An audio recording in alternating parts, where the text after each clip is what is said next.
बिस्मिल्लाहिर्रहमानिर्रहीम। Dear students, अस्सलामु अलैकुम। हम आपको अपने यूट्यूब चैनल सेल्फ स्किलिंग पर और financial accounting by Meigs and Meigs 9th edition के chapter number 7 that is about BRS bank reconciliation statement and petty cash, उसकी एक्सरसाइजेस और प्रॉब्लम्स के सोल्यूशन पर बनाई गई इस वीडियो में खुश आमदीद कहते हैं। डियर स्टूडेंट्स, इस चैप्टर के कुछ अहम पॉइंट्स हैं, कुछ आपके लिए इम्पोर्टेंट टिप्स हैं। अगर आप इन पॉइंट्स को ज़हन नशीन कर लेंगे, याद कर लेंगे, तो आपके लिए ये पूरा चैप्टर इंतहाई आसान हो जाएगा। और अगर आपको ये पॉइंट्स क्लियर ना हुए तो फिर आपके लिए BRS और पेटी कैश का ये जो चैप्टर है, चैप्टर नंबर 7, इसको समझना और इसको कंप्लीट करना इंतहाई मुश्किल हो जाएगा। वो पॉइंट्स क्या हैं? नंबर 1, आपको आउटस्टैंडिंग चेक्स का पता होना चाहिए। नंबर 2, आपको डिपॉजिट्स इन ट्रांजिट का पता होना चाहिए। नंबर 3, आपको क्रेडिट मेमोरेंडा का, और नंबर 4, आपको डेबिट मेमोरेंडास का पता होना चाहिए। और दूसरे नंबर पे इनकी बैंक रिकंसिलिएशन स्टेटमेंट बनाते हुए क्या ट्रीटमेंट करते हैं, ये आपको खूब अच्छे तरीके से आनी चाहिए। बैंक रिकंसिलिएशन स्टेटमेंट हम क्यों बनाते हैं? इसकी बुनियादी रीज़न ये है कि balance as per bank statement और कैश बुक का जो बैलेंस है वो एक दूसरे के साथ मैच नहीं करता। कुछ रीजंस हैं जिसकी वजह से मैच नहीं करता। उसमें नंबर 1 रीज़न आपकी क्या हो सकती है?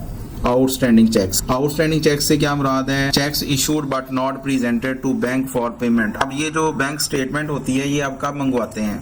Normally at the end of month आप बैंक से अपने अकाउंट की बैंक स्टेटमेंट मंगवाते हैं। अगर फ़र्ज़ करें आपने कोई चेक 25 को इशू कर दिया और वो बंदा जिसको आपने चेक दिया था वो 25 से लेके 30 या 31 महीने की आखिरी डेट तक बैंक में जाके उसने चेक प्रेजेंट नहीं किया, कैश नहीं ली, तो आपके अकाउंट में से पैसे नहीं निकलेंगे, आपके अकाउंट का बैलेंस चेंज नहीं होगा। तो ये रीज़न हो सकती है आउटस्टैंडिंग चेक्स की वजह से कि आपके जो क्रेडिटर्स हैं वो पैसे लेने के लिए बैंक में गए ही नहीं, आपका बैलेंस चेंज ही नहीं हुआ। लेकिन जब आप चेक इशू कर देते हैं तो अपनी कैश बुक में उसी टाइम लिख देते हैं कि मैंने इतने पैसे इस बंदे को दे दिए, और बैंक के बैलेंस में से भी, बैंक अकाउंट में से भी उतने पैसे माइनस कर देते हैं। मतलब ये हुआ कि आप अपना रिकॉर्ड उसी टाइम अपडेट कर लेते हैं। बैंक का रिकॉर्ड कब अपडेट होगा? जब वो बंदा बैंक के पास जाएगा और आपका दिया हुआ चेक प्रेजेंट करेगा, बैंक उसके अगेंस्ट पेमेंट कर देगा, तो फिर उसके बाद बैंक का रिकॉर्ड अपडेट होगा। अब इसकी जो ट्रीटमेंट है वो हमने क्या करनी है, क्योंकि आप तो अपने रिकॉर्ड्स में उसको अपडेट कर चुके हैं, आपके एंड पे इस चीज़ का कोई ट्रीटमेंट नहीं होगा। ट्रीटमेंट होगा balance as per bank statement के लिहाज से। अब balance as per bank statement, जितना बैंक स्टेटमेंट के मुताबिक आपका बैलेंस शो हो रहा है, उसमें से आप क्या करेंगे? आउटस्टैंडिंग चेक्स को माइनस कर देंगे। बैंक स्टेटमेंट में से आप इसको क्या करेंगे? माइनस कर देंगे। दूसरी जो रीजन है वो ये है डिपॉजिट्स इन ट्रांजिट, चेक्स और cash received and sent to bank but could not credited in bank account till the last day of the month. अपने चेक्स या कैश बैंक ब्रांच को भिजवा दिया, लेकिन वो कैश या वो चेक्स आपके अकाउंट में क्रेडिट ना हो सके till the last day of month. अब इसकी ट्रीटमेंट क्या करनी है? इसको balance as per bank statement में ऐड करना है। जितना बैलेंस आपको बैंक स्टेटमेंट के मुताबिक शो हो रहा होगा, उस बैलेंस में आपने डिपॉजिट्स इन ट्रांजिट की अमाउंट को ऐड कर देना है। तीसरी जो रीज़न है वो है क्रेडिट मेमोरेंडा। क्रेडिट मेमोरेंडा से क्या मुराद है? Bank directly credited our account. Credit memoranda से क्या मुराद है कि बैंक ने हमारे अकाउंट को डायरेक्टली क्रेडिट कर दिया, हमारे बैंक अकाउंट में पैसे शामिल कर दिए। अब ये डायरेक्टली कैसे कर सकता है कि आपने किसी जगह पे इन्वेस्टमेंट की थी, शेयर्स खरीदे थे, वहाँ से बैंक को डिविडेंड मिला, जैसे ही बैंक ने डिविडेंड रिसीव किया आपके अकाउंट में उन्होंने ट्रांसफ़र कर दिया, आपके अकाउंट को क्रेडिट कर दिया। जब बैंक हमारे अकाउंट में पैसे शामिल करता है तो हमारे अकाउंट को वो क्रेडिट करता है। हमें कैसे पता चलेगा? जब हम स्टेटमेंट मंगवाएंगे उसके बाद हमें पता चलेगा कि बैंक को इतने पैसे मिले थे डिविडेंड की सूरत में, और बैंक ने क्या किया, वो अमाउंट मेरे अकाउंट में शामिल कर दी। तो इस वजह से भी डिफरेंस आएगा कि बैंक के मुताबिक आपके पास 1,05,000 रुपये मौजूद हैं, लेकिन ये जो 5,000 आपके हैं ये डिविडेंड की सूरत में यहाँ पे आए हैं, फिर जाके 1,05,000 आपके अकाउंट का बैलेंस बना है। लेकिन आपके मुताबिक कितना होना चाहिए? 1 लाख। 1 लाख क्यों? क्योंकि डिविडेंड का तो आपको पता ही नहीं, बैंक ने डायरेक्टली रिसीव किया और आपके अकाउंट में शामिल कर दिया। आपको कब पता चला? जब आपने बैंक से स्टेटमेंट मंगवाई। अब इसका ट्रीटमेंट क्या करना है? अब बैंक तो इसको अपडेट कर चुका, जैसे ही उसको रिसीव हुआ आपके अकाउंट में उसने क्रेडिट कर दिया। बैंक का रिकॉर्ड यहाँ तक अपडेट हो चुका। किस पार्टी का रिकॉर्ड अपडेट नहीं हुआ? वो हमारा रिकॉर्ड, कंपनी का जो रिकॉर्ड है ना, वो अपडेट नहीं हुआ। तो इसलिए हम इसको अपने रिकॉर्ड में अपडेट करेंगे। अपने रिकॉर्ड में अपडेट करने का मतलब ये है कि आपने अपनी कैश बुक में इसको ऐड लेस करना है। क्रेडिट मेमोरेंडा को अपनी कैश बुक में कंपनी क्या करेगी? ऐड करेगी। Add in the balance as per company's cash book में इसको क्या करेंगे? ऐड कर देंगे। और डेबिट मेमोरेंडा से क्या मुराद है? बैंक ने डायरेक्टली हमारे अकाउंट में से पैसे काट लिए। आपने कोई इंश्योरेंस प्रीमियम देनी थी, बैंक को आपने एक ऑर्डर दे रखा है कि जब भी महीने की 25 तारीख आएगी तो आपने मेरे अकाउंट में से इतने पैसे निकाल के फ़लाँ इंश्योरेंस कंपनी के अकाउंट में शामिल कर देने। तो बैंक क्या करेगा? वो अमाउंट मेरे अकाउंट में से निकालेगा और इंश्योरेंस कंपनी की अकाउंट में शामिल कर देगा। तो बैंक जब मेरे अकाउंट में से पैसे निकालता है, कंपनी के अकाउंट में से पैसे निकालेगा, तो कंपनी के अकाउंट को बैंक क्या करेगा? डेबिट करेगा। इस वजह से इसको बोला जाता है डेबिट मेमोरेंडास। अब ये डेबिट मेमोरेंडा कैसे पता चलेगा? जब हम बैंक स्टेटमेंट मंगवाएंगे। बैंक ने तो डेबिट मेमोरेंडा अपने रिकॉर्ड्स में अपडेट कर लिया, कंपनी के जो रिकॉर्ड्स हैं वो अभी अपडेटेड नहीं हुए, तो इसको कंपनी अपने रिकॉर्ड्स में अपडेट करेगी। कैसे अपडेट करेगी? Balance as per company record जितना भी शो हो रहा होगा उसमें से उन्होंने क्या करना है? इसको लेस करना है। कैश बुक की बैलेंस में से इसको लेस कर देंगे। और 5वें नंबर पे जो टिप है वो ये है कि दोनों में से जो भी बंदा, जो भी पार्टी मिस्टेक करेगी वो अपनी मिस्टेक को खुद ही सही भी करेगी।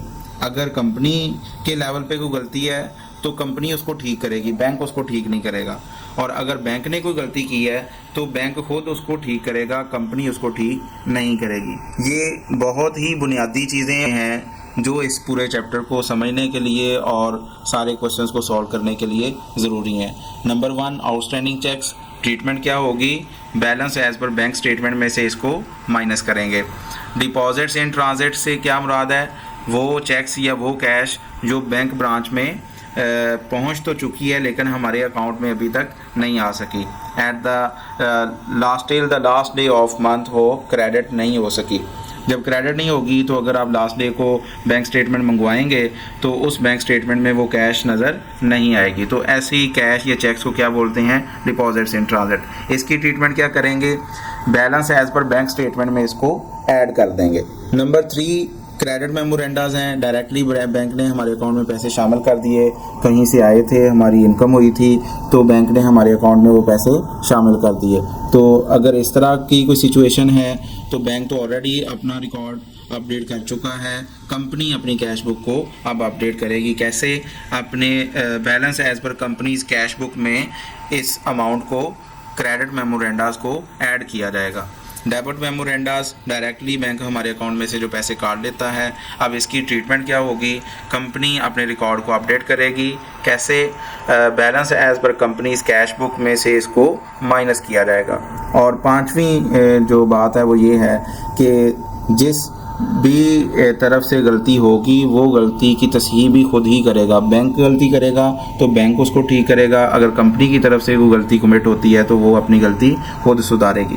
डियर स्टूडेंट्स, आए अब क्वेश्चंस की तरफ चलते हैं। हमारा जो मेन फोकस है वो है न्यूमेरिकल क्वेश्चंस के ऊपर। तो एक्सरसाइज 7.6 को पढ़ते हैं। The following information relating to the bank checking account is available for music hall at July 31। Music hall का ये डाटा है और ये कब आपको दिया जा रहा है? जुलाई 31। अब यहाँ पे आप देख सकते हैं balance as per bank statement है एट जुलाई 31 जुलाई को जब आपने बैंक स्टेटमेंट मंगवाई तो उसके मुताबिक आपका बैलेंस था $19,893.25। उसके बाद आपको balance as per depositor's records, company की कैश बुक का बैलेंस भी आपको दिया जा रहा है, वो है $18,681.35।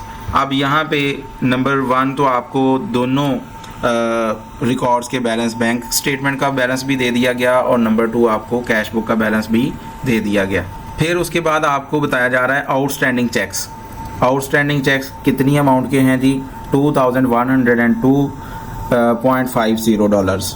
ये आपके आउटस्टैंडिंग चेक्स हैं। आउटस्टैंडिंग चेक्स की ट्रीटमेंट क्या होती है? आउटस्टैंडिंग चेक्स का ताल्लुक़ किसके साथ है? बैंक स्टेटमेंट के साथ। बैंक स्टेटमेंट के साथ ताल्लुक़ है और इसको क्या करते हैं हम? माइनस करते हैं। बैंक स्टेटमेंट में से आउटस्टैंडिंग चेक्स को माइनस करते हैं। डिपॉजिट्स इन ट्रांजिट का ताल्लुक़ किसके साथ है? इसका ताल्लुक़ भी बैंक स्टेटमेंट के साथ है, क्योंकि आपने जब पैसे बैंक को भिजवा दिए तो अपने रिकॉर्ड को आपने अपडेट कर लिया। किसने अपडेट नहीं किया? बैंक ने अपडेट नहीं किया, क्योंकि हमने इसकी रीज़न्स ये हो सकती हैं कि 31 जुलाई को जब आपने बैंक स्टेटमेंट मंगवाई है उसी दिन आपने ये चेक्स भिजवाए थे। अब चेक्स को क्लियर होते हुए थोड़ा सा टाइम चाहिए, क्लियरिंग हाउस में जाता है, फिर जाके वो 2-3 दिन लग जाते हैं। तो लेकिन चूँकि आपने जुलाई 31 को जमा करवा दिए थे, इसलिए आपने इनको डिपॉजिट्स इन ट्रांजिट के तौर पे ट्रीट करना है। और डिपॉजिट्स इन ट्रांजिट का ताल्लुक बैंक स्टेटमेंट के साथ है और बैंक स्टेटमेंट में हम इसको क्या करेंगे? ऐड करेंगे। फिर उसके बाद उसने आपको जो चीज़ बताई है वो है service charges by bank. Bank ने कोई सर्विसेज आपको प्रोवाइड की थी, उसके चार्जेस बैंक ने आपके अकाउंट में से काट लिए। ये आपको 31 जुलाई को पता चला कि सर्विस चार्जेस मेरे अकाउंट में से $18 बैंक ने डिडक्ट कर लिए, माइनस कर लिए। तो ये बेसिकली जब बैंक हमारे अकाउंट में से पैसे डिडक्ट करता है तो वो हमारे अकाउंट को क्या करता है? डेबिट। तो ये डेबिट मेमोरेंडा है। और डेबिट मेमोरेंडा की ट्रीटमेंट क्या होती है? बैंक ने तो उसको अपडेट कर लिया। इसका ताल्लुक पहले नंबर पे देखें, इसका ताल्लुक किसके साथ बन रहा है? इसका ताल्लुक बनेगा कंपनी के रिकॉर्ड के साथ। तो कंपनी के रिकॉर्ड में ये सर्विस चार्जेस की वजह से हमारी कैश बुक में पैसा आया या गया? तो सर्विस चार्जेस की वजह से हमारी कैश बुक में से पैसे जाते हैं। ये हमारे लिए एक एक्सपेंस है, ठीक है। तो जब हम इसको डेबिट मेमोरेंडा की ट्रीटमेंट करेंगे तो ट्रीटमेंट इसकी होगी कि कंपनी के रिकॉर्ड में से इसको क्या करेंगे? माइनस कर देंगे। रिक्वायरमेंट आप इस क्वेश्चन की क्या है? Prepare a bank reconciliation for music hall at July 31। अब इसका सलूशन देख लेते हैं। इसका तरीकाकार क्या होगा कि 2 बैलेंस आपको दिए गए हैं। एक आपको बैलेंस दे दिया गया है बैंक स्टेटमेंट का और दूसरा आपको बैलेंस दिया गया है डिपॉजिटर के रिकॉर्ड का, कैश बुक का। तो एक बैलेंस से आप स्टार्ट करें, उसमें जो चीज़ें ऐड होनी हैं उनको ऐड करें और जो चीज़ें लेस होनी हैं वो लेस करके उसका टोटल निकालें। फिर उसके बाद आपने क्या करना है? दूसरा कंपनी का रिकॉर्ड लेना है। कंपनी के रिकॉर्ड के मुताबिक जो बैलेंस है उसको लेना है और उसमें जो चीज़ ऐड होने वाली है वो ऐड करनी है और जो चीज़ लेस होने वाली है उसमें से लेस करके उसका टोटल निकालना है। अब ये क्वेश्चन जब आप करेंगे तो इसका ऑटोमेटिकली चेक भी आप कर सकते हैं कि अगर आपके दोनों बैलेंस इक्वल आ रहे हैं, balance as per bank statement से स्टार्ट करें वो और उसका जो आंसर आए वही answer balance as per depositor record से स्टार्ट करके जो बैलेंस आएगा, अगर दोनों मैच करेंगे तो इसका मतलब आपका क्वेश्चन ठीक है। सॉल्यूशन देख लेते हैं जी इसका। एक्सरसाइज 7.6 का ये सॉल्यूशन है। म्यूज़िक हॉल ये टाइटल है, बैंक रिकंसिलिएशन स्टेटमेंट है, जुलाई 31 और 9 को ये प्रिपेयर की जा रही है। अब जैसा कि मैंने आपको बताया था कि एक बैलेंस से आपने स्टार्ट करना है। Balance as per bank statement जो जुलाई 31 को था वहाँ से ये स्टार्ट किया जा रहा है, वो था $19,893.25। तो ये उसने आपको balance as per bank statement दे दी है। अब इसमें ज़रा क्वेश्चन के ऊपर नज़र दौड़ाएं। यहाँ पे देखें बैंक स्टेटमेंट के साथ 2 जो रीजंस हैं उनका ताल्लुक है। एक आउटस्टैंडिंग चेक्स है और दूसरा डिपॉजिट्स इन ट्रांजिट। एक चीज़ प्लस हो रही है और दूसरी माइनस हो रही है। तो जो प्लस हो रही है उसको पहले इसमें ऐड कर लें। वो क्या है? Deposits in transit. ये वाली चीज़ deposits in transit bank balance as per bank statement में ऐड होनी है। तो यहाँ पे ये देखें डिपॉजिट्स इन ट्रांजिट को हमने क्या किया? जो बैंक स्टेटमेंट का बैलेंस दिया गया उसमें प्लस कर दिया, ऐड कर दिया। तो हमारा बैलेंस बन गया $20,765.85। अब इसमें से एक चीज़ ये माइनस होने वाली है, आउटस्टैंडिंग चेक्स, ठीक है। इसको क्या करेंगे? डिडक्ट कर देंगे, माइनस कर देंगे। तो फिर आ जाएगा $18,663.35। ये बैलेंस होना चाहिए था बैंक स्टेटमेंट के मुताबिक, लेकिन जो 31 जुलाई को स्टेटमेंट मंगवाई है उसके मुताबिक कितना बैलेंस आ रहा है, ये वाला, और ये एक्चुअल बैलेंस है जो होना चाहिए था।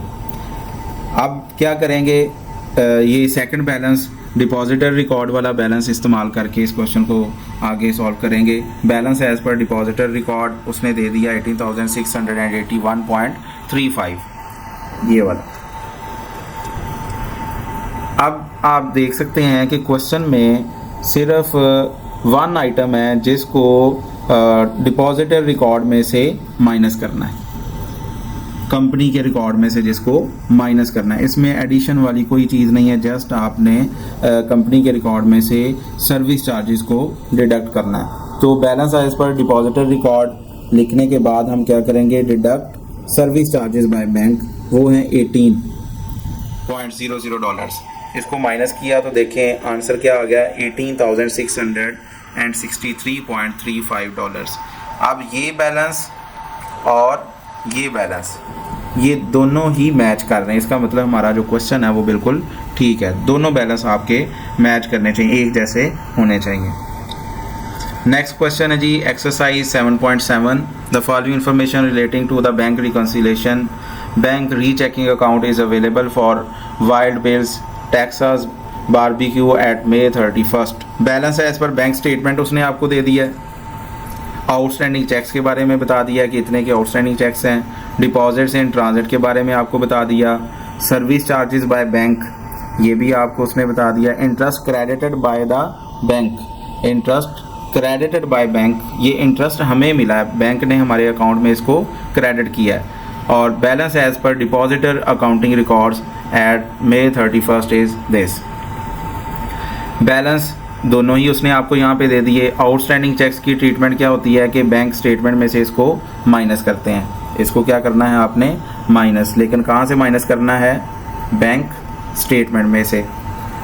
डिपॉजिट्स इन ट्रांजिट इसको आपने क्या करना है, ऐड करना है, लेकिन कहाँ पे, बैंक स्टेटमेंट के अंदर।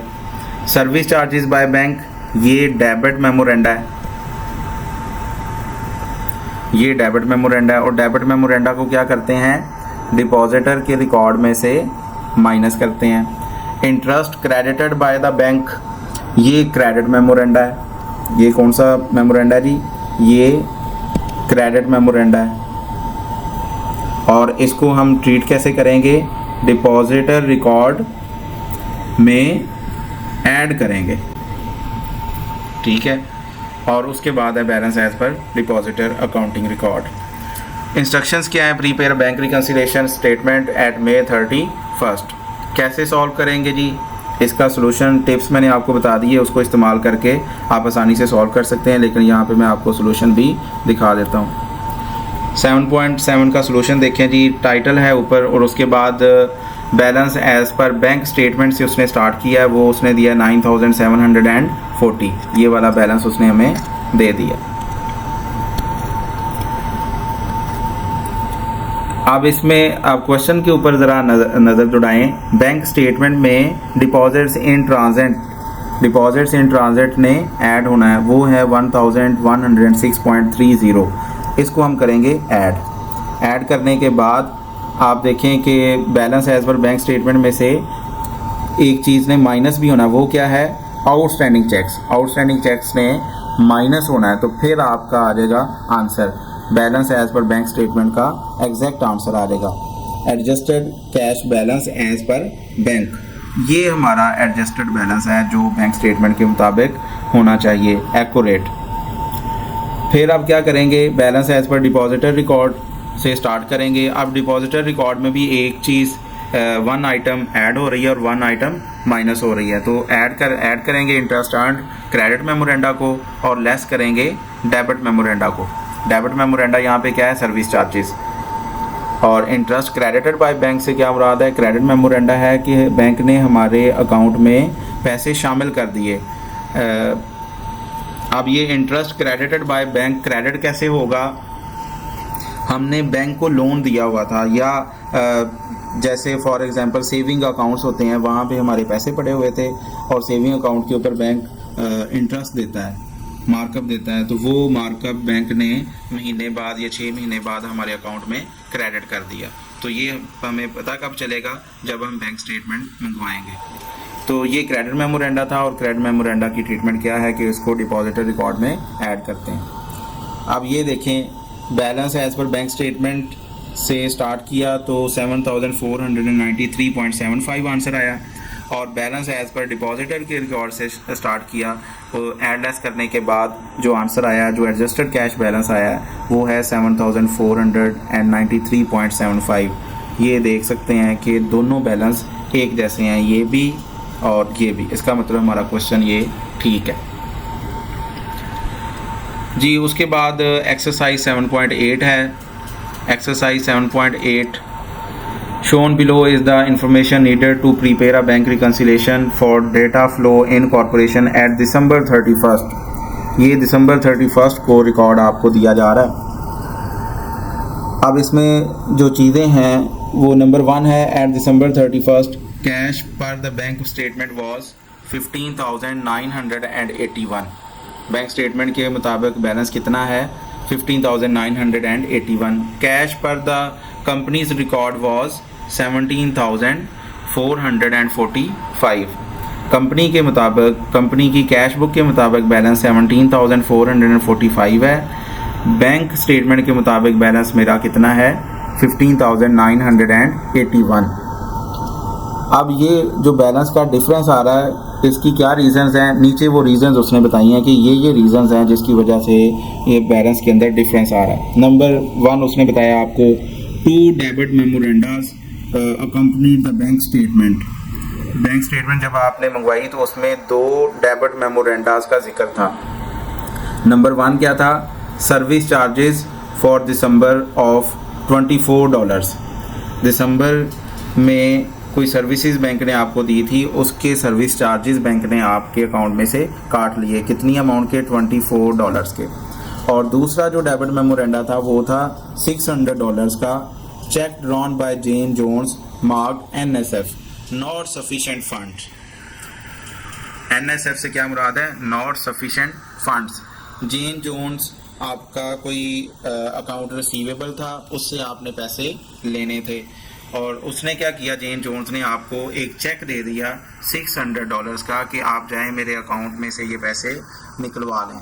उनको बैंक वालों को चेक दें, वो आपको पैसे दे देंगे। लेकिन जब आपने चेक जमा करवाया तो वो चेक वापस हो गया, उसके ऊपर लिखा हुआ था NSF cheque not sufficient fund, के इस अकाउंट में इतने पैसे नहीं हैं जितने इस चेक के ऊपर लिखे गए हैं। तो 2 तरह से आपके अकाउंट से पैसे निकाले गए, एक सर्विस चार्जेस और दूसरा नॉट सफिशिएंट फंड की सूरत में, जो कि आपने अपने अकाउंट में जमा करवाया था। जेन जोन से ये चेक आपको $600 का मिला था। आपने उसको जब उससे चेक लिया था, आपका अकाउंट रिसीवेबल था, अकाउंट रिसीवेबल को आपने क्या कर लिया, क्रेडिट कर दिया, बैंक को डेबिट कर लिया कि बैंक में ये पैसे चले गए, और उस अकाउंट जेन जोन्स अकाउंट रिसीवेबल को आपने क्रेडिट करके उसके खाते को नील कर दिया। लेकिन एक्चुअली वो चेक आपका कैश नहीं हो सका। क्यों नहीं हो सका, क्योंकि उसके पास इतने पैसे ही अकाउंट में मौजूद नहीं थे। तो जब इसकी फिर ये आपको क्या करना पड़ेगा, डेबिट मेमोरेंडा के तौर पे ट्रीट करना पड़ेगा। उसके बाद है cash receipts of 4,353 on December 31st were not deposited until January. आपने 31 दिसंबर को $4,353 की कैश रिसीट्स की, लेकिन उनको जनवरी 1 या जनवरी 2 तक आपने बैंक में जमा नहीं करवाया। ठीक है, तो इसको आपने क्या करना है, डिपॉजिट्स इन ट्रांजिट के तौर पे लेना है। जो कैश आपने रिसीव कर ली लेकिन किसी वजह से बैंक में जमा ना करवा सके, चूँकि जब आपने कैश रिसीव की थी अपने अकाउंटिंग रिकॉर्ड्स को आपने उसी दिन अपडेट कर लिया था कि मेरे पास इतने पैसे आ चुके हैं और ये मैंने बैंक में जमा कर, वो किसी रीज़न से आप बैंक में जमा नहीं करवा सके। अब इसको करना क्या है, डिपॉजिट्स इन ट्रांजिट के तौर पे ट्रीट करना। डिपॉजिट्स इन ट्रांजिट, ये जो नंबर 3 वाली एंट्री है, इसको आपने डिपॉजिट्स इन ट्रांजिट के तौर पे ट्रीट करना है। डेबिट मेमोरेंडा को हम क्या करते हैं, डिपॉजिटर के रिकॉर्ड में से माइनस करते हैं। नंबर 2 को हमने क्या करना है, डिपॉजिटर के रिकॉर्ड में से माइनस करना है। नंबर 3 को कैश इन ट्रांजिट, इसको लेना आपने डिपॉजिट्स इन ट्रांजिट, और डिपॉजिट्स इन ट्रांजिट को हम क्या करते हैं, बैंक स्टेटमेंट में इसको ऐड करते हैं। नंबर 4 पे वो जो इन्फॉर्मेशन आपको दे रहा है वो है the following cheques had been issued in December but were not included among the paid cheques returned by the bank. Cheque number 620 है, कितनी अमाउंट का है, $978 का। चेक नंबर 630 है, $2052 का। और चेक नंबर 641 है, $483 का। अब ये चेक्स हैं इशूड इन दिसंबर, ये दिसंबर में आपने अपने क्रेडिटर्स को इशू किए थे, but were not included among the paid cheques return by. जब आपने बैंक स्टेटमेंट मंगवाई तो उस स्टेटमेंट में इन चेक्स का जिक्र नहीं था। मतलब ये कि ये 3 जो लोग हैं ये बैंक के पास अपने चेक्स लेके गए ही नहीं।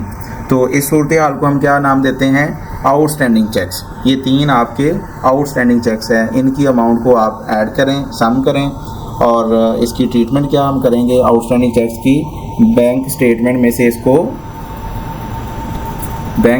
में से इसको माइनस किया जाता है। ठीक है, इंस्ट्रक्शंस क्या है जी, आपने बैंक रिकन्सिलिएशन स्टेटमेंट बनानी है दिसंबर 31 को। और number 2, prepare the necessary journal entry और entries to update the accounting records of Data Flow in corporation. अब नंबर 1 तो आप बनाएंगे बैंक रिकन्सिलिएशन स्टेटमेंट, और नंबर 2 नेसेसरी जर्नल एंट्रीज़। अब नेसेसरी जर्नल एंट्री से क्या मुराद है, वो एंट्रीज़ जिनकी ज़रूरत है ताकि आपका जो रिकॉर्ड है वो अपडेट हो सके। अब ये जर्नल एंट्रीज़ बैंक ने नहीं करनी, कंपनी ने करनी है। तो इसका मतलब ये हुआ कि उन इवेंट्स की, उन आइटम्स की आप जर्नल एंट्रीज़ पास करेंगे जो पहले से कंपनी के रिकॉर्ड में एंटर ना हो सकी हों। उसमें डेबिट मेमोरेंडाज हो सकते हैं, उसमें क्रेडिट मेमोरेंडाज हो सकते हैं।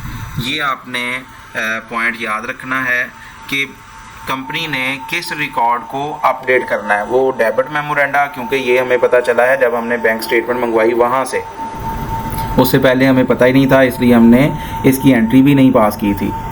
और क्रेडिट मेमोरेंडा का भी तब पता चला जब बैंक स्टेटमेंट मंगवाई, ये बैंक ने हमारे अकाउंट में पैसे शामिल किए हैं। तो बेसिकली डेबिट मेमोरेंडाज और क्रेडिट मेमोरेंडाज की जो जर्नल एंट्रीज़ हैं वो यहाँ पे पास की जाएंगी। और उसके अलावा अगर कोई गलती हुई है कंपनी की तरफ से, आपने फॉर एग्जांपल किसी को 35 रुपीज़ देने थे, आपने दे दिए 350, तो इसकी जर्नल एंट्री हमें पास करनी पड़ेगी। अब आ जाते हैं इसके सॉल्यूशन की तरफ।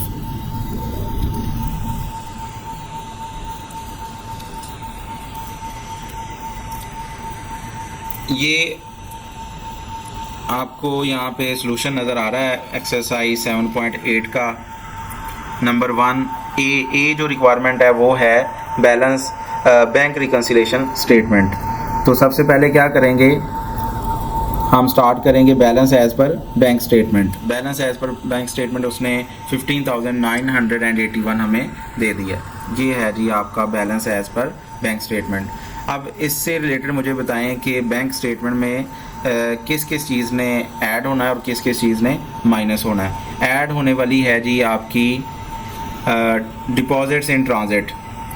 4,353 आपने अमाउंट रिसीव कर ली थी, लेकिन वो 31 दिसंबर तक आप जमा नहीं करवा सके, तो इसको आपने deposit in transit he consider करना है। इसको ऐड करेंगे और उसके बाद आउटस्टैंडिंग चेक्स को माइनस करेंगे।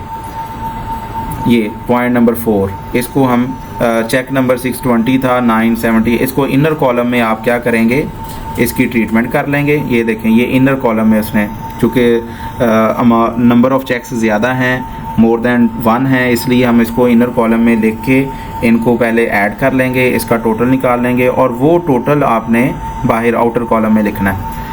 एक चेक था $978 का, दूसरा चेक था $2052 का, तीसरा चेक था $483 का।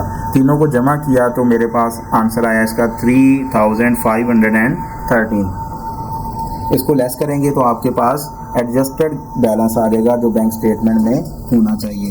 एक्यूरेट बैलेंस वो है 16,821। अब क्या करेंगे, बैलेंस पर डिपॉजिटर रिकॉर्ड वहाँ से शुरू करेंगे। डिपॉजिटर के रिकॉर्ड के मुताबिक बैलेंस था हमारा 17,445। अब मुझे बताएं कि डिपॉजिटर के रिकॉर्ड में कोई चीज़ ऐड या लेस हो रही है तो सिर्फ पॉइंट नंबर 2 है डेबिट मेमोरेंडा, जो यहाँ से हमने माइनस करना है। बैंक ने डायरेक्टली ये कुछ पैसे हमारे अकाउंट में से माइनस किए हैं, इसलिए ये होंगे डेबिट मेमोरेंडास। और डेबिट मेमोरेंडास को हम क्या करते हैं, डिपॉजिटर के रिकॉर्ड में से माइनस कर। अब यहाँ पे आप देख सकते हैं सोल्यूशन में कि जस्ट यहाँ से सर्विस चार्जेस और जीन जोन्स का NSF का जो चेक था वो माइनस हो रहा है। दोनों को पहले इनर कॉलम में ऐड करेंगे और फिर आउटर कॉलम में टोटल लिख के balance as per depositor record में से माइनस करके जो फिगर आएगी वो बनेगी 16,821। अब आप देख सकते हैं कि दोनों फिगर्स, दोनों जो आंसर हैं डिपॉजिटर के रिकॉर्ड के मुताबिक और बैंक स्टेटमेंट के मुताबिक एक जैसे हैं। इसका मतलब हमारा क्वेश्चन ठीक है। दूसरी रिक्वायरमेंट है जी नेसेसरी जर्नल एंट्रीज आप पास करें। तो नेसेसरी जर्नल एंट्री जो चीज़ें कंपनी के रिकॉर्ड में अपडेट नहीं हो सकी उनकी जर्नल एंट्री आपने पास करनी है। आउटस्टैंडिंग चेक्स ये आप इशू कर चुके हैं, अपने रिकॉर्ड को अपडेट कर चुके हैं, इसलिए इसकी एंट्री की ज़रूरत नहीं है। इसी तरह डिपॉजिट्स इन ट्रांजिट, कैश आपने रिसीव की थी और बैंक को आपने जैसे ही आपने कैश रिसीव की उस कैश को चूँकि आपने क्या करना होता है, सेम डे के अंदर बैंक में जमा करवाना होता है। जब आपने कैश रिसीव की अपने अकाउंटिंग रिकॉर्ड को उसी टाइम अपडेट कर लिया। कैसे अपडेट किया, बैंक अकाउंट को डेबिट कर लिया और कैश अकाउंट को क्रेडिट कर लिया। इसका मतलब क्या हुआ कि आपने जैसे कैश रिसीव की उसको बैंक में जमा करवा दिया, भिजवा दिया, लेकिन वो गलती से आप उसी दिन नहीं भिजवा सके। बहरहाल ये डिपॉजिट्स इन ट्रांजिट ही है, आपने अपना रिकॉर्ड अपडेट कर लिया है, बैंक में वो पैसे नहीं पहुंच सके, बस ये एक गलती है। लेकिन इसका जो रिकॉर्ड है वो ऑलरेडी अपडेटेड हो चुका है, इसलिए इसकी भी जर्नल एंट्री नहीं बनेगी। डेबिट मेमोरेंडास ये हमें पता ही तब चले हैं जब हमने बैंक स्टेटमेंट मंगवाई, इसलिए डेबिट मेमोरेंडा और क्रेडिट मेमोरेंडास की जर्नल एंट्रीज की जाएंगी। अब यहाँ पे क्रेडिट मेमोरेंडा इस क्वेश्चन के अंदर है ही नहीं, इसलिए उसको स्किप करेंगे। डेबिट मेमोरेंडास की हम एक जर्नल एंट्री पास कर देंगे। अब डेबिट मेमोरेंडा की जर्नल एंट्री पास क्या करेंगे, अब इसमें से देखें, एक तो बैंक ने हमारे अकाउंट में से पैसे निकाले हैं सर्विस चार्जेस की मद में, और नंबर 2 उसने 600 जो NSF चेक है जीन जोन्स ने जो हमें दिया था उस सूरत में हमारे अकाउंट को डेबिट किया। तो एंट्री क्या बनेगी, एक तो सर्विस चार्जेस को एंटर करेंगे, अपने रिकॉर्ड को अपडेट करेंगे। सर्विस चार्जेस चूँकि एक्सपेंस है, जब सर्विस चार्जेस बढ़ते हैं तो एक्सपेंस अकाउंट बढ़ता है, एक्सपेंस बढ़ता है तो उसको हम क्या करते हैं, डेबिट। तो बैंक सर्विस चार्जेस के नाम से इस अकाउंट को क्या करेंगे, डेबिट करेंगे। Bank service charges account debit कितनी अमाउंट से, $24 से। और ये जो 600 का चेक था, अब जिस बंदे से हमें मिला था, अब उस बंदे ने पैसे तो हमें नहीं दिए क्योंकि उसके अकाउंट में पैसे ही नहीं थे, लेकिन जब ये हमें पैसे दे के गया था, जब हमें ये चेक दे के गया था तो हमने एंट्री पास की थी bank account debit to account receivable. Account receivable कौन, जीन जोन्स, इसको हमने क्या कर लिया था, क्रेडिट कर लिया था। ये ज़रा गौर से देखिएगा कि जब जीन जोन्स ने हमें पैसे दिए थे तो हमने लिखा था cash account debit to account receivable कौन, जीन जोन्स।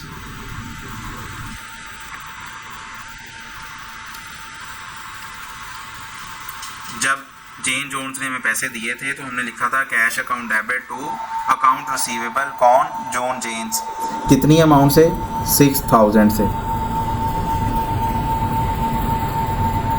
6000 की अमाउंट से हमने इसको क्या कर लिया था, क्रेडिट कर दिया था कि इसने हमें पैसे दे दिए।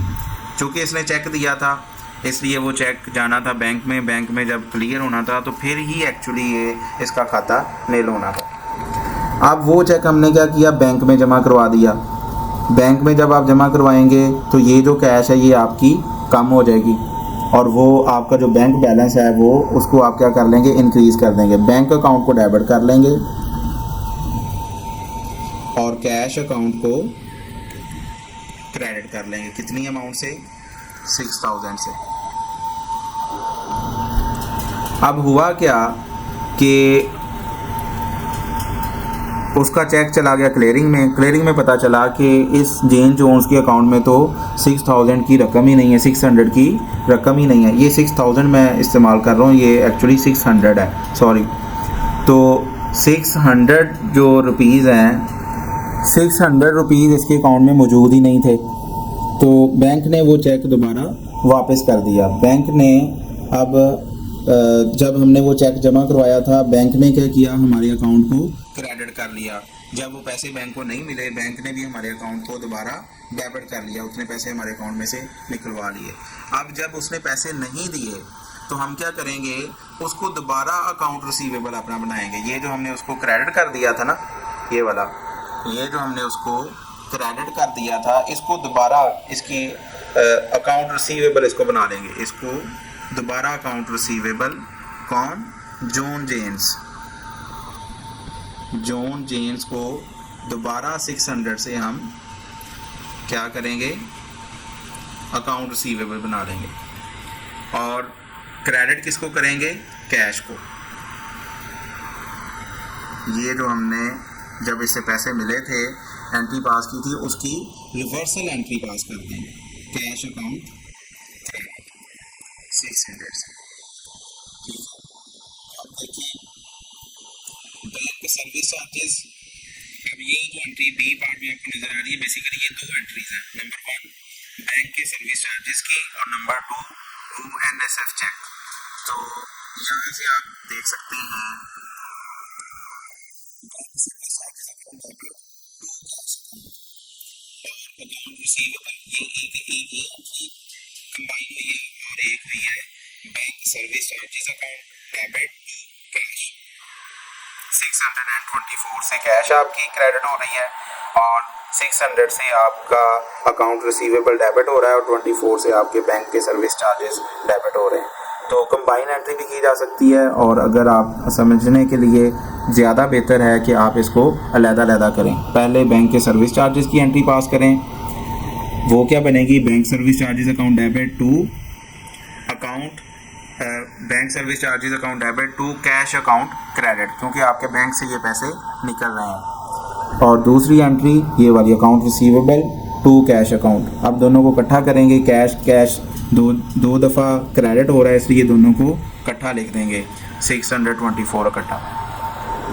ठीक है, ये कंबाइन एंट्री मैं आपको यहाँ पे करके भी दिखा देता हूँ।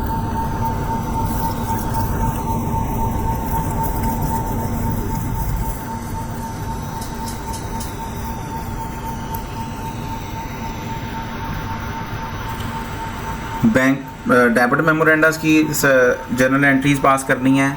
एक बनेगी आपकी बैंक सर्विस चार्जेस,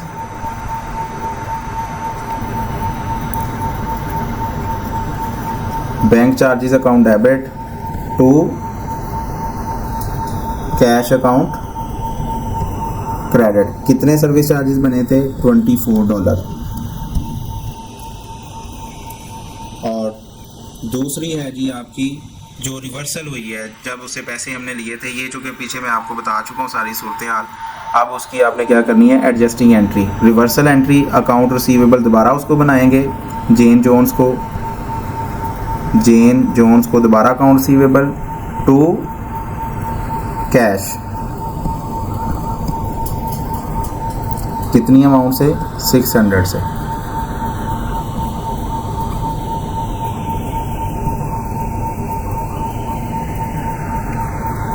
ठीक है, अब क्या करना है, ये अलग-अलग एंट्रीज हैं। सॉल्यूशन में आपको कंपाउंड एंट्री नज़र आ रही है, एक ही एंट्री नज़र आ रही है। वो कैसे बनी है? देखिए यहाँ पे दो अकाउंट डेबिट हो रहे हैं, बैंक अकाउंट एक डेबिट हो रहा है और दूसरा अकाउंट रिसीवेबल अकाउंट डेबिट हो रहा है। ठीक है, इन दोनों को डेबिट कर दिया। यहाँ पे bank service charges account debit to और अकाउंट रिसीवेबल अकाउंट डेबिट। और क्रेडिट एक ही अकाउंट है, 2 दफ़ा हो रहा है। ये भी कैश अकाउंट क्रेडिट हो रहा है, ये भी कैश अकाउंट। तो एक ही दफ़ा कैश अकाउंट लिखें और उसकी जो अमाउंट है 24 + 600 624 के हिसाब से इसको टोटल करके लिखते हैं। ठीक है, इसके बाद आए जी एक्सरसाइज 7.9। एक्सरसाइज 7.9 के अंदर आपको वो क्या बता रहा है जी, at September 30th the cash account of Canvas Bag sole proprietorship showed a balance of 72,900। Cash account company का जो रिकॉर्ड है उसके मुताबिक कितना बैलेंस शो हो रहा है जी, 72,900। The bank statement, however, showed a balance of 87,400 at the same date. उसी डेट को बैंक के मुताबिक हमारा जो बैलेंस है वो 87,400 है। कंपनी के रिकॉर्ड के मुताबिक कितना बैलेंस होना चाहिए, 72,900। लेकिन जो बैंक स्टेटमेंट हमने मंगवाई है उसके मुताबिक मेरे अकाउंट में, कंपनी के अकाउंट में 87,400 पड़े हुए हैं। The only reconciling items consisted of a 4,800 deposits in transit. अब वो रीज़न बता रहा है कि ये जो फ़र्क है, अकाउंटेंट ने जो फ़र्क निकाला कि भी ये फ़र्क क्यों आ रहा है, ये डिफरेंस क्यों आ रहा है। तो उसने कहा कि consisted of 4,800 deposits in transit, 4,800 आपके डिपॉजिट्स इन ट्रांजिट है जिसकी वजह से फ़र्क है। दूसरा क्रेडिट फॉर इंटरेस्ट ऑफ $200 कि बैंक ने डायरेक्टली हमारे अकाउंट में $200 क्रेडिट कर दिए, हमारे अकाउंट में शामिल कर दिए। हमें कब पता चला, जब हमने बैंक स्टेटमेंट मंगवाई। And 30 outstanding cheques. अब उसमें यहाँ पे आपको क्या बताया है, $30 नहीं बताया, 30 outstanding cheques, number of cheques बता दिया कि ये आउटस्टैंडिंग चेक्स हैं जिसकी वजह से फ़र्क आ रहा है। ठीक है, अब उसकी अमाउंट आपको खुद कैलकुलेट करनी पड़ेगी। मुझे क्वेश्चन से ये पता चल रहा है कि उसने आउटस्टैंडिंग चेक्स की तादाद तो बता दी है लेकिन उनकी अमाउंट नहीं बताई, इसलिए ये हमें खुद ही कैलकुलेट करनी पड़ेगी। अब रिक्वायरमेंट्स क्या हैं, compute the amount of cash which should appear in the companies balance sheet at September 30th। मुझे ये बताएं कि कंपनी की बैलेंस शीट में 30 सितंबर को कौन सी अमाउंट लिखनी चाहिए। ठीक है, पहली रिक्वायरमेंट ये है कि वो अमाउंट बताएं जो कंपनी की बैलेंस शीट में 30 सितंबर को लिखनी, और सही जो अमाउंट होगी वही लिखनी है ना, गलत अमाउंट तो नहीं लिखनी है। हमारे मुताबिक कुछ बैलेंस आ रहा है, बैंक स्टेटमेंट के मुताबिक कुछ बैलेंस है, कोई ना कोई तो गलती है। और जो दूसरी रिक्वायरमेंट है वो ये है, compute the total amount of the outstanding cheques. ये जो भी आपको बता रहा था कि 30 उसने चेकों की तादाद बता दी है, अमाउंट नहीं बताई। अब वो बी पार्ट के अंदर हमसे यही पूछ रहा है कि बताएं कि ये जो 30 चेक आउटस्टैंडिंग है इनकी अमाउंट कितनी थी। अब इसकी तरफ अगर आप थोड़ा सा गौर करें क्वेश्चन के ऊपर तो सलूशन बड़ा आसान है। आप क्या करें, आपको उसने बैलेंस दे दिया है, कंपनी के रिकॉर्ड के मुताबिक भी बैलेंस दे दिया है और बैंक स्टेटमेंट के मुताबिक भी बैलेंस दे दिया। और रिकंसाइलिंग आइटम में उसने डिपॉजिट्स इन ट्रांजिट और credit memoranda, deposits in transit आपको बता दिया और क्रेडिट मेमोरेंडा भी आपको बता दिया, और आउटस्टैंडिंग चेक्स की अमाउंट नहीं बताई, जस्ट आप उसने क्या किया है उसकी तादाद बता दी है। ठीक है, तो इस क्वेश्चन को बड़ी आसानी के साथ सॉल्व किया जा सकता है। तरीकाकार क्या होगा, balance as per depositor's record. ठीक है, डिपॉजिटर रिकॉर्ड के मुताबिक आप क्या करें, क्योंकि डिपॉजिट्स इन ट्रांजिट इसका ताल्लुक़ किसके साथ है, बैंक स्टेटमेंट के साथ, और क्रेडिट मेमोरेंडा का ताल्लुक़ किसके साथ है, डिपॉजिटर के रिकॉर्ड के साथ है। आउटस्टैंडिंग चेक का किसके साथ ताल्लुक़ है, बैंक स्टेटमेंट के साथ है।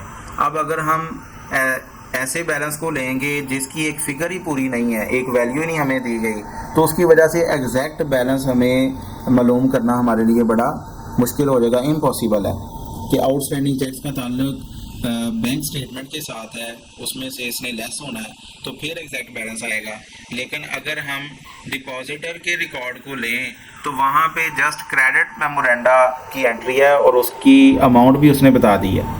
क्रेडिट मेमोरेंडा को हम क्या करते हैं, डिपॉजिटर रिकॉर्ड में ऐड करते हैं। जैसे ही ऐड करेंगे तो आपके पास एग्जैक्ट बैलेंस आ जाएगा जो हमारे पास और बैंक के पास होना चाहिए। तो जो हमारे पास और बैंक के पास बैलेंस होगा, इसका मतलब ये है कि वो एग्जैक्ट बैलेंस है, एक्यूरेट बैलेंस है, वही बैलेंस शीट में हमें शो करना चाहिए। तो ये थोड़ा सा उसने क्वेश्चन आसान है, लेकिन क्वेश्चन पूछने का जो अंदाज है वो उसने बदल लिया। तो डिपॉजिटर के रिकॉर्ड को लेना मजबूरी है। क्यों? क्योंकि डिपॉजिटर रिकॉर्ड से मुतल्लिका जो डाटा है वो पूरा है। अगर हम बैंक स्टेटमेंट का डाटा लेंगे तो ये आउटस्टैंडिंग चेक्स हमें उस क्वेश्चन को करने की इजाज़त ही नहीं देगा, क्योंकि 30 यहाँ पे वैल्यू नहीं बताई, अमाउंट उसकी जो तादाद है, नंबर ऑफ़ चेक्स आउटस्टैंडिंग जो हैं उसकी तादाद बस बता दी गई। तो इसका सलूशन कैसे बनेगा? Balance as per depositor record लेंगे, ठीक है, 72,900 और इसमें ऐड करेंगे इंटरेस्ट अर्नड। ऐड क्यों करेंगे? ये चूँकि एक क्रेडिट मेमोरेंडा है। क्या है? ये क्रेडिट मेमोरेंडा है, इसलिए हम इसको डिपॉजिटर रिकॉर्ड में जमा करेंगे, ऐड करेंगे। तो हमारे पास एडजस्टेड बैलेंस है, और एडजस्टेड बैलेंस कौन सा? जो बिल्कुल ठीक है, जो बैलेंस शीट में भी हमने शो करना है। ये वो बैलेंस है जो हमने बैलेंस शीट में भी शो करना है, 73,100। अब ये ए पार्ट इसका क्लियर हो गया। बी पार्ट में है कि जो चेक्स आपके 30 आपके आउटस्टैंडिंग चेक्स हैं, इनकी अमाउंट बताएं, इनकी अमाउंट बताएं। तो उसके लिए मुझे क्या करना पड़ेगा? अब आउटस्टैंडिंग चेक्स का ताल्लुक देखें किसके साथ होता है? इसका ताल्लुक होता है बैंक स्टेटमेंट के साथ। अब बैंक स्टेटमेंट के बैलेंस से हम क्या करेंगे? स्टार्ट करेंगे। तो हमारे पास ये जो आउटस्टैंडिंग चेक्स की वैल्यू है ये भी हम कैलकुलेट करने के काबिल हो जाएंगे। कैसे? अब ये जो नंबर 1 है, ये जो हमने कैलकुलेट किया ना 73,100, अब हमें एग्जैक्ट पता चल गया balance as per bank statement तो ये है 87,400, ठीक है। अब इसका जो आंसर है ना वो हमें पता चल गया है, इसका जो आंसर आएगा वो हमें पता चल चुका है। इसकी वजह से हमारे लिए इन आउटस्टैंडिंग चेक्स की वैल्यू को कैलकुलेट करना पॉसिबल हो गया। 87,400 बैलेंस उसने दिया था। उसके बाद डिपॉजिट्स इन ट्रांजिट को हम क्या करते हैं? बैंक स्टेटमेंट में ऐड करते हैं, ठीक है। वो कितना है वो उसने ऑलरेडी क्वेश्चन के अंदर बता दिया। 4800 के डिपॉजिट्स इन ट्रांजिट है, इसको हमने क्या किया? ऐड किया, तो हमारे पास आंसर आ गया 92,200, ठीक है। उसके बाद हम क्या करते हैं? आउटस्टैंडिंग चेक्स को माइनस करते हैं, बैंक स्टेटमेंट में से इसको माइनस करते हैं। अब ये मुझे वैल्यू नहीं पता इसका, ये जो 73,000 है ना, इसकी वैल्यू का मुझे नहीं पता कि ये क्या है। ये जो 73,000 है मुझे इसका पता ही, ये 73,100 है। 92,200। अब इसमें से क्या करते हैं? आउटस्टैंडिंग चेक्स को माइनस करते हैं, तो आपके पास आंसर आएगा 73,100। अब ज़रा इसको मैं आपको करके 87,400 आपका बैलेंस है बैंक स्टेटमेंट के मुताबिक। इसमें ऐड करना है आपने 4800, ठीक है। 4800 आपने ऐड किया तो आंसर आ गया 92,200, ठीक है। अब नेक्स्ट आप क्या करेंगे? आउटस्टैंडिंग चेक्स को माइनस करेंगे। क्या करेंगे? माइनस करेंगे आउटस्टैंडिंग चेक्स को, लेकिन उसकी अमाउंट हमें नहीं पता। ये जो आउटस्टैंडिंग चेक्स है कितनी अमाउंट के हैं इसका हमें पता ही नहीं है, ठीक है।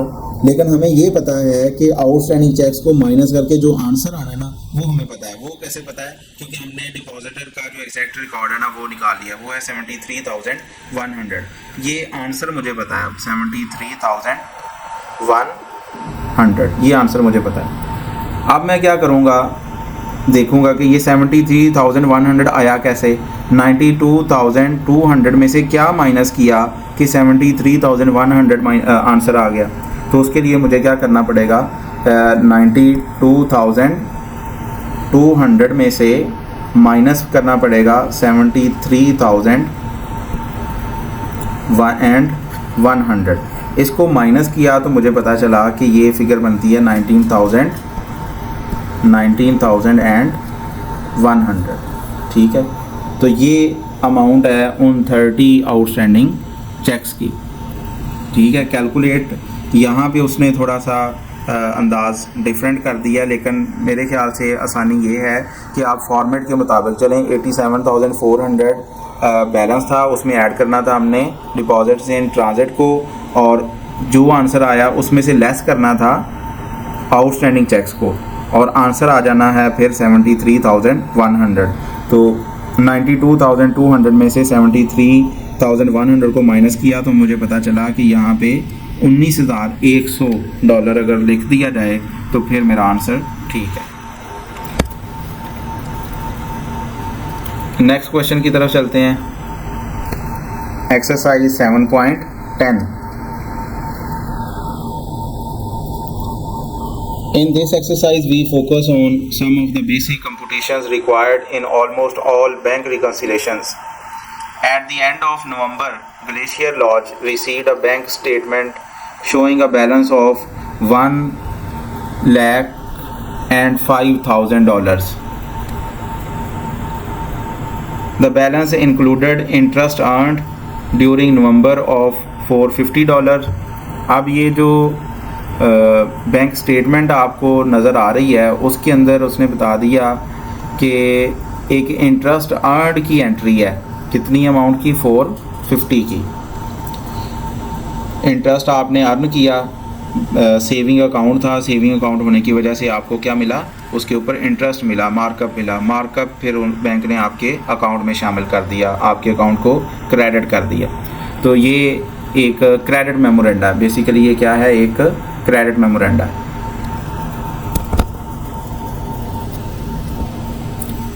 All checks issued by Glacier Lodge were returned with the November bank statement except for 10 checks totaling 16,000 issued on November 30th. अब वो आपको ये बता रहा है कि बैंक स्टेटमेंट में जितने भी आपने चेक्स इशू किए थे अपने क्रेडिटर्स को, वो सारे के सारे क्लियर हो चुकी हैं। बैंक स्टेटमेंट में सबकी एंट्री मौजूद है। एंट्री होने का मकसद ये है कि आपके क्रेडिटर बैंक में गए हैं, आपने पैसे लेके चले गए हैं। ठीक है, लेकिन जिनकी अमाउंट टोटल कितनी बनती है, 16,000। 10 चेक्स इसमें शामिल नहीं है। आपने जितने भी किए, चाहे 100 किए थे, चाहे 50 किए थे, वो सारे के सारे कहता है क्लियर, और जस्ट 10 रह गए हैं, और उनकी अमाउंट कितनी बनती है, वैल्यू भी उसने यहाँ पे बता दी, 16,000 इशूड ऑन। और ये नवंबर 30th को आपने इशू किए थे, महीने का आखिरी दिन था जिस दिन आपने बैंक स्टेटमेंट मंगवाई है, उस दिन आपने इशू किए थे। तो नॉर्मली ये प्रॉब्लम आ जाती है आखिरी दिनों में। Also a deposit of 8,000 mailed to the bank by Glacier Lodge on November 30 did not appear on the bank statement. अब एक और सिचुएशन उसने बता दी कि 30 नवंबर को आपने 8,000 रुपये मेल किए थे, भेजे थे बैंक को, ग्लेशियर लॉज कंपनी ने $8,000, और वो भी बैंक स्टेटमेंट में नज़र नहीं आ रहे। ठीक है, अब ये क्या है, ये डिपॉजिट्स इन ट्रांजिट है। ये जो 8,000 है ना, $8,000, ये डिपॉजिट्स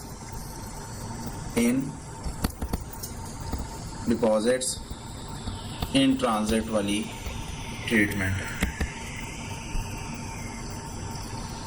रिक्वायरमेंट्स क्या हैं जी? Number 1, compute the amount of cash to appear on November 30 balance sheet of Glacier Lodge, show all computations. ये बताएं कि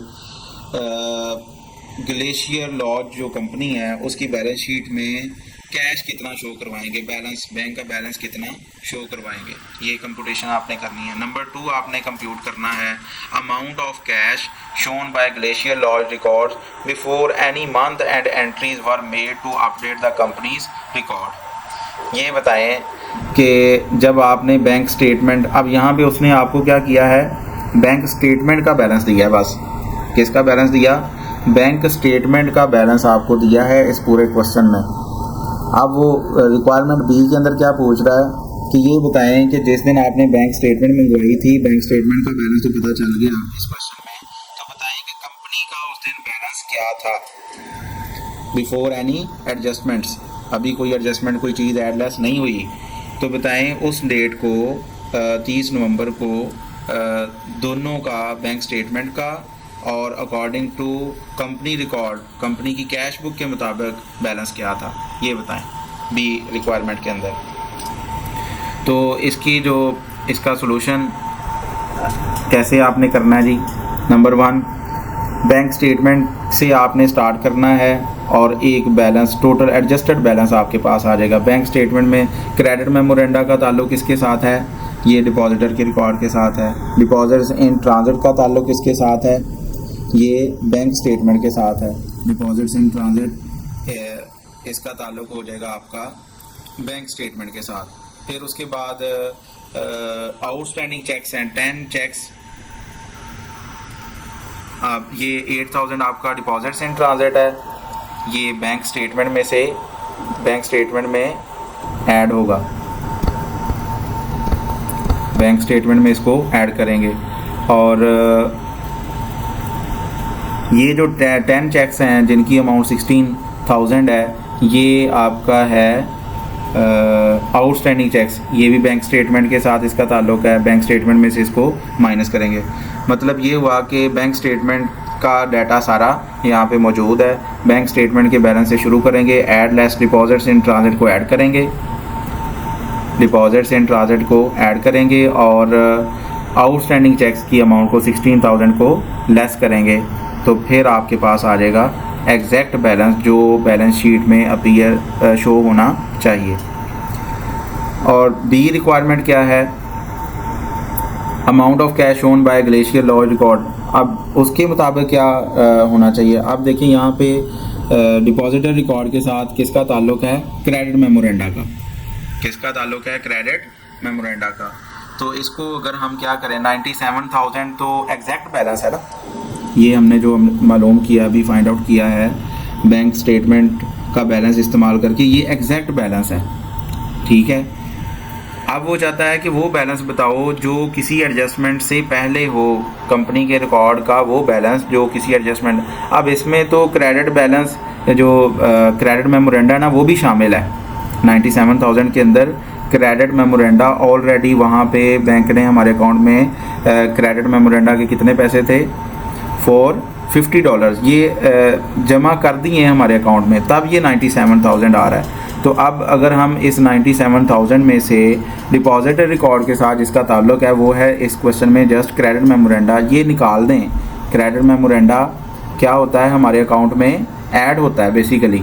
अब वो चूँकि क्वेश्चन थोड़ा सा उसकी सेंस बदल रहा है, वो कह रहा है कि किसी एडजस्टमेंट से पहले हमें बताया जाए, तो 97,000 में से क्रेडिट मेमोरेंडा की अमाउंट को माइनस कर दिया जाएगा, तो वो अमाउंट आएगी जो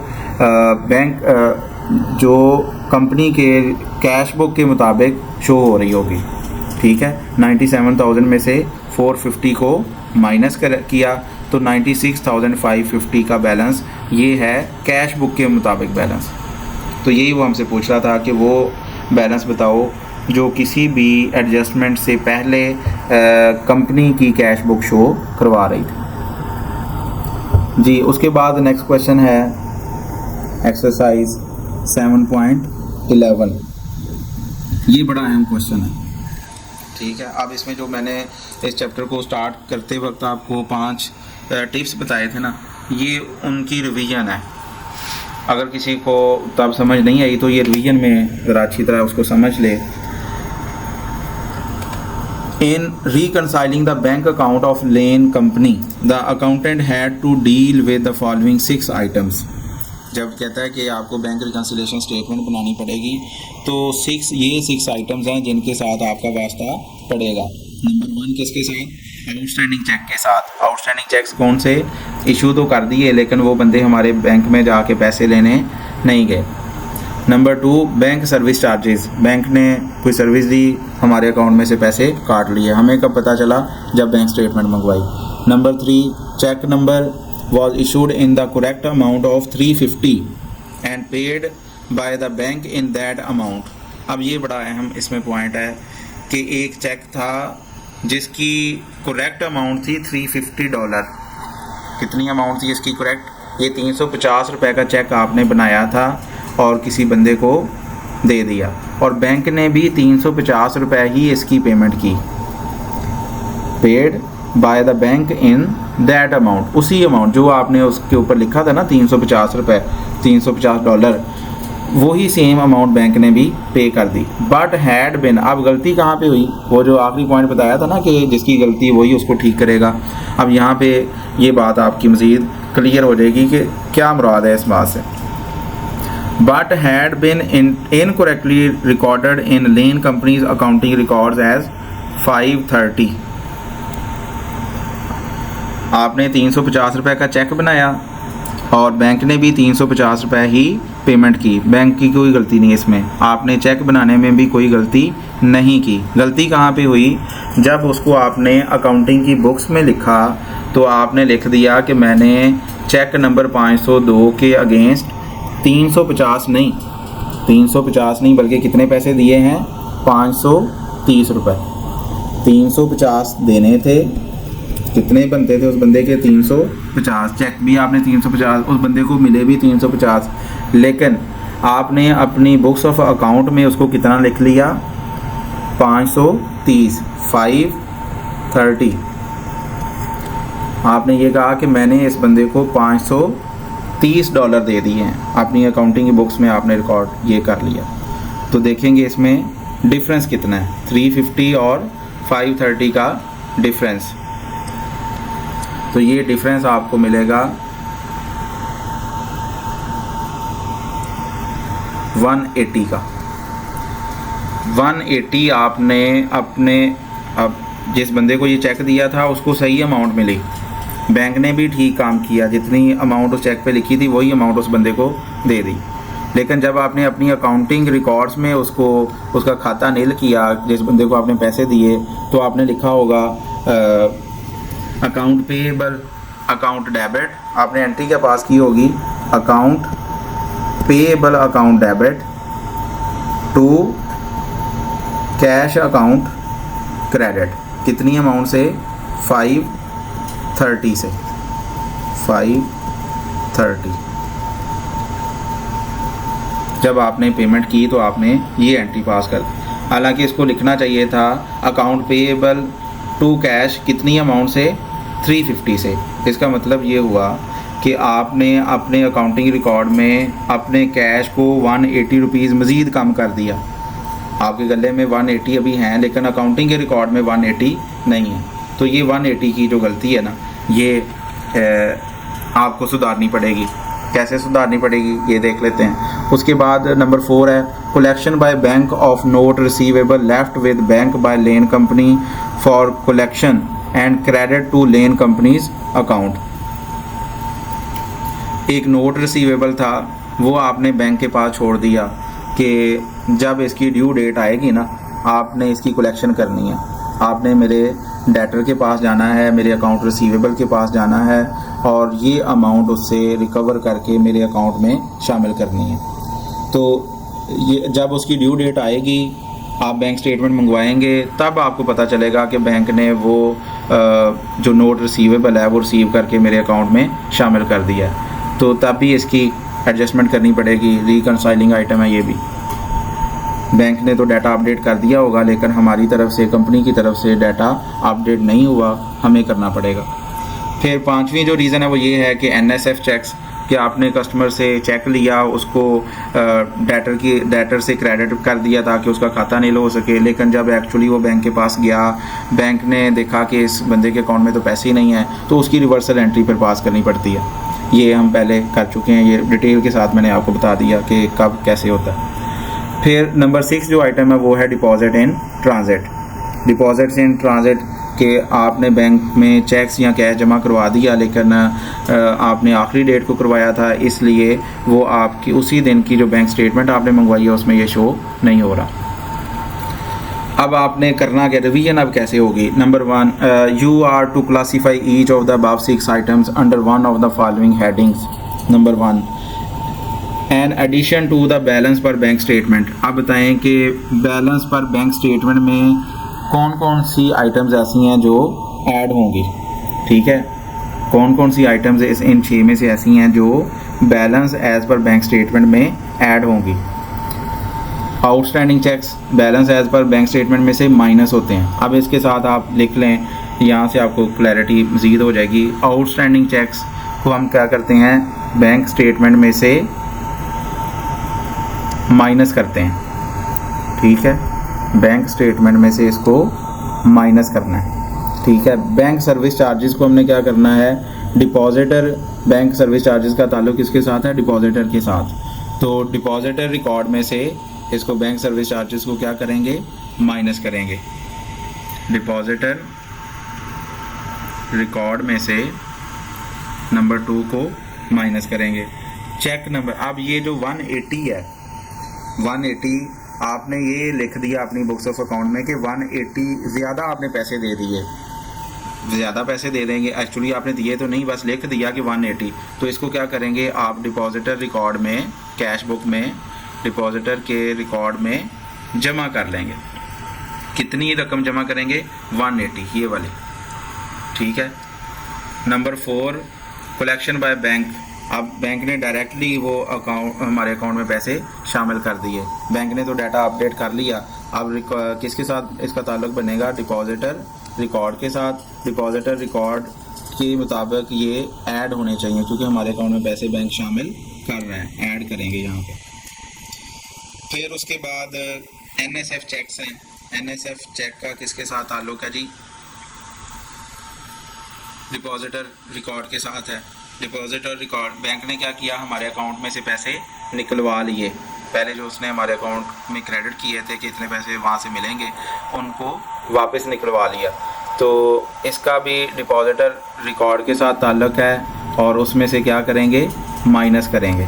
डिपॉजिटर के रिकॉर्ड में से इन पैसों को क्या करेंगे, क्योंकि जब इसने हमें चेक दिया था तो हमने अपनी कैश बुक में ये पैसे शामिल कर दिए थे कि वहाँ से भी आ गए। अब ये आए तो हैं नहीं, एक्चुअली उसके अकाउंट में पैसे ही नहीं थे, तो जो हमने लिखे थे कि आ गए हैं उनको माइनस करना है। और डिपॉजिट्स इन ट्रांजिट का पता है आपको, इसका ताल्लुक किसके साथ है, बैंक स्टेटमेंट के साथ। डिपॉजिट्स इन ट्रांजिट का ताल्लुक किसके साथ है, बैंक स्टेटमेंट। बैंक स्टेटमेंट में इसको क्या करते हैं, ऐड करते हैं। ठीक है, अब आप आसानी से बता सकते हैं कि balance as per bank statement में किस किस आइटम ने जमा होना होता है। तो बैंक स्टेटमेंट में डिपॉजिट्स इन ट्रांजिट ही है। बैंक स्टेटमेंट में क्या है, डिपॉजिट्स इन ट्रांजिट। नंबर 6 वाली जो है इसने ऐड होना।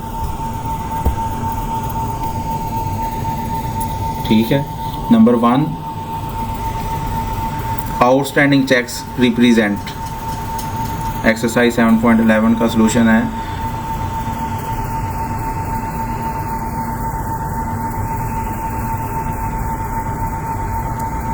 अच्छा, आउटस्टैंडिंग चेक्स। आउटस्टैंडिंग चेक्स कौन सी जो यहाँ पे चीज़ है, B deduction from the balance per bank statement. Balance per bank statement में से कौन सी चीज़ माइनस होती है, आउटस्टैंडिंग चेक्स, ये वाली। बैंक स्टेटमेंट में से इसने माइनस होना है, बी। और number 2, bank service charges. Bank service charges का ताल्लुक किसके साथ है, ये डिपॉजिटर रिकॉर्ड में से माइनस होता है ना, तो यहाँ पे कहीं पे लिखा होगा आ deduction from the balance per the depositor record, ये डी के साथ इसका ताल्लुक है। किसके साथ ताल्लुक है जी, डी के साथ। नंबर 2 का ताल्लुक किसके साथ है, डी के साथ, ये देखिए। ठीक है। फिर उसके बाद है जी नंबर 3, चेक नंबर। अब ये क्या होगा, ये जो 180 का डिफरेंस है, ये हमने क्या करना है, डिपॉजिटर रिकॉर्ड में इसको जमा करना है, ऐड करना है, क्योंकि हमने ज़्यादा डिडक्शन कर ली थी, इसको दोबारा ऐड करेंगे। तो यहाँ पे लिखा होगा an addition to the balance per the depositor record, ये सी को जाहिर कर रहा है। किसको, सी को, an addition to depositor record. और कितनी अमाउंट से, 180 से। ठीक है, ये मेन इसमें कैलकुलेशन है 180। और दूसरा इसमें ये सोचने की बात है कि इसको ऐड करेंगे या लेस करेंगे। तो इसको ऐड क्यों करना है, क्योंकि हमने गलती से ये लिख दिया था कि हमने उसको पैसे दे दिए, जो नहीं देने थे वो भी दे दिए, तो इसलिए हम इसको दोबारा ऐड करेंगे। और 4 नंबर पे collection by bank of note receivable left with bank, तो ये डिपॉजिटर रिकॉर्ड में एडिशन, डिपॉजिटर रिकॉर्ड में एडिशन यही होता है, सी वाला ही। ठीक है, यहाँ पे भी सी है और यहाँ पे भी सी है। 5वां है ये डिपॉजिटर रिकॉर्ड में से माइनस होने वाला ऑप्शन कौन सा है यहाँ पे, ये वाला डी। ठीक है, और 6 डिपॉजिट्स एंड ट्रांजिट, ये बैंक स्टेटमेंट में ऐड किया जाता है। तो बैंक स्टेटमेंट में ऐड करने वाला कौन सा ऑप्शन है, addition to the balance per bank statement, ये ए है। ठीक है, तो इसका ताल्लुक ए के साथ। इस तरह आपने इस क्वेश्चन को सॉल्व करना है, और ये बड़ा अहम क्वेश्चन है। इस पूरे चैप्टर को सॉल्व करने के लिए आपको इन तमाम चीज़ों का पता होना चाहिए कि किस चीज़ ने कहाँ पे जाके एडजस्ट होना है। उसके बाद है जी क्वेश्चन नंबर 12। ये क्वेश्चन नंबर 12 और 13 ये पैटी कैश से मुतल्लिका है। पैटी कैश से क्या मुराद है, पैटी कैश, कैश को जब हम सेट असाइड कर लेते हैं ना, थोड़ी सी कैश को, जो रूटीन के अखराजात को, छोटे छोटे अखराजात, कभी पेंसिल ले ली, कभी चाय का कप मंगवा लिया, तो अब हर एक के लिए चाय का कप मंगवाएंगे तो अलहदा से जर्नल एंट्री पास करेंगे। अगर आपने कोई नोटबुक मंगवा ली है या कोई स्केल मंगवा लिया है तो उसके लिए अलहदा से जर्नल एंट्री पास करने से बेहतर है कि आप क्या करें, छोटे छोटे कामों के लिए एक पैटी कैश इस्टेब्लिश कर लें। पैटी कैश में से उन तमाम चीज़ों को ख़रीदते रहें जिनकी ज़रूरत है रूटीन में। उसमें स्टेशनरी हो सकती है, उसमें चाय हो सकती है, जो भी छोटे छोटे अखराजात हैं वो उस पैटी कैश में से आप मीट करते रहें और उनके वाउचर साथ बना के अपने पास रख लें। तो जब उस कैश, पैटी कैश का कुछ हिस्सा या सारी की सारी पैटी कैश आपकी ख़त्म हो जाएगी तो उसको दोबारा अपने अकाउंट मैनेजर के पास जाके उसको वाउचर देंगे आप, और वो आपको जितनी अमाउंट आपने खर्च की होगी उतने पैसे मज़ीद दे देगा। इसका मतलब ये होगा कि जितने पैसे उसने आपको पहले दिन दिए थे, जितने उसमें से आपने खर्च कर लिए, वो दोबारा रीप्लेनिश कर लेंगे। तो इसमें 2 या 3 एंट्रीज़ हो सकती हैं। नंबर 1 जो लाजमी एंट्री है वो है पैटी कैश को इस्टेब्लिश करने की एंट्री। नंबर 1 क्या है, पैटी कैश को इस्टेब्लिश। नंबर 1 आप किस चीज़ की एंट्री करेंगे, टू एस्टेब्लिश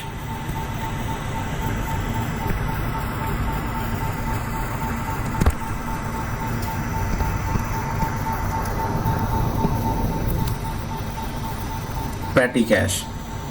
ठीक है, और नंबर 2 क्या करनी है जी, आपने रीप्लेनिश की एंट्री,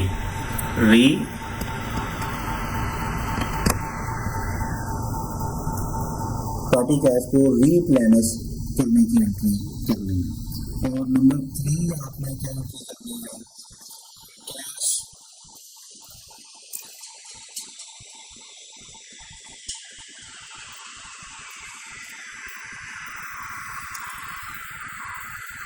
कैश जो आपका बचेगा, तो बाद दफ़ा होता है कि आपने अखराजात कम किए हैं लेकिन लिखे ज़्यादा, कैश एक्सेस एंड ओवर, ये आपको एक एंट्री करनी पड़ेगी कि आपका क्या है, या तो बढ़ गया है या फिर आपका कम हो गया है। ठीक है, 3 तरह की आपको entry, number 1 petty cash establish करने की, नंबर 2 पैटी कैश को रीप्लेनिश करने की ताकि जितना भी खर्चा हो चुका है वो दोबारा आपका ओरिजिनल सतह पे आ सके। एग्जांपल इसकी मैं आपको दे देता हूँ कि 100 का आपने पैटी कैश इस्टेब्लिश किया, उसमें से 75 रुपीज़ आपने ड्यूरिंग द मंथ खर्च किए। आप क्या करेंगे, कि मैनेजर के पास जाएंगे, जाके उसको वाउचर्स देंगे कि ये 75 रुपीज़ मैं खर्च कर चुका हूँ, मुझे अब इस पैटी कैश को रीप्लेनिश कर दो। तो वो क्या करेगा, 75 जो अखराजात हुए हैं उतने पैसे आपको दोबारा दे देगा। तो 25 आपके पास पहले थे, 75 मज़ीद आ गए, तो इस तरह आपके पास टोटल कितने पैसे आ जाएंगे, 100, जो कि शुरू में जब पैटी कैश इस्टेब्लिश की थी तो इतनी ही अमाउंट आपको दी गई थी। फिर तीसरी रीज़न ये हो सकती है इसमें सिचुएशन कि अखराजात आपने ज़्यादा किए लेकिन लिखे कम, वाउचर आपके पास कम है। या ये भी हो सकता है कि आपने अखराजात कम किए लेकिन लिखे ज़्यादा, तो उसकी एक एंट्री हमें क्रिएट करनी पड़ेगी। अब ये सारा काम कैसे होगा ये ज़रा देख लेते हैं। एक्सरसाइज 7.12 है। Sunset Plaza established a petty cash fund of 200 on June 1st. On June 20th, the fund was replenished for the payment made to date as shown by the following petty cash vouchers. कह रहा जी उसने एक $200 की petty cash establish की 1 जून को, और 20 जून को फिर उसने अखराजात किए उस $200 में से, जिसके वाउचर्स इस तरह मौजूद हैं। नंबर 1, ये 200 की उसने पैटी कैश एस्टेब्लिश की, और 20 जून तक जो वाउचर्स आपको दिए गए, जो अकाउंट मैनेजर को दिए गए, वो था पोस्टेज के ऊपर $46 खर्चा आया, टेलीफोन के ऊपर 17.5 खर्चा आ गया, रिपेयर वगैरह करवाई गई तो उस पर 34.7, और मिसलेनियस जो अखराजात आपने किए ना वो $27 के थे। तो जो पैटी कैश जिस बंदे के पास रखवाई गई थी, पैसा दिया गया था, वो गया मैनेजर के पास कि आप इसको ना रीप्लेनिश कर दें। Prepaid journal entries in general form to record the establishment of the fund. Number 1 किस चीज़ की एंट्री करनी है, establishment of the fund and its replenishment on June 20th। ठीक है, 2 तरह की आपने एंट्रीज पास करनी है। Number 1 establishment of the fund, और नंबर 2 आपने किस चीज़ की एंट्री, रीप्लेनिशमेंट की। ठीक है, एंट्री क्या पास करेंगे, जब आप पैटी कैश एस्टेब्लिश करेंगे तो मैनेजर अकाउंट्स जिसके पास कैश है उसके गले में से कैश कम हो जाएगी। ठीक है, और जब कैश कम होगी तो उसको किया जाएगा क्रेडिट, और वो कैश गले से कम होके कौन सी सूरत इख्तियार कर लेगी, पैटी कैश, जो भी एक एसेट है। ठीक है, एक एसेट कम होगा तो उसकी जगह पे दूसरा एसेट इंक्रीज हो जाएगा। पैटी कैश एसेट आपका बढ़ जाएगा और कैश एसेट आपका गले में से कम हो जाएगा।